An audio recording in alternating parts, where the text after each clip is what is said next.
The LCM of two numbers is 7 times their HCF. The difference between the HCF and LCM is 222. Find the product of the two numbers. So LCM is equal to 7 times of HCF. LCM minus HCF ఎంత ఇచ్చారండి 222. So LCM already 7 HCF కాబట్టి LCM ప్లేస్లో 7 HCF రాసాము. 7 HCF minus HCF is equal to 222. So 7 minus 1 is 6 HCF is equal to 222. 6 it side multiply చేస్తుంది కాబట్టి ఇటు is equal to ఆపోజిట్కి వస్తే division చేస్తుంది. So HCF is equal to 222 divisible by 6.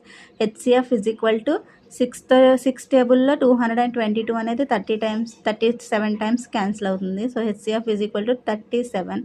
Now LCM is equal to 7 HCF. So 7 into HCF is 37 కదా. So 37 substitute చేసాము. So 7 into 37 is 259. మనకి HCF 37, LCM 259 వచ్చింది. So product of two numbers is LCM into HCF. So 259 into 37, 259 into 37 is 9583. It is in option A. Thank you.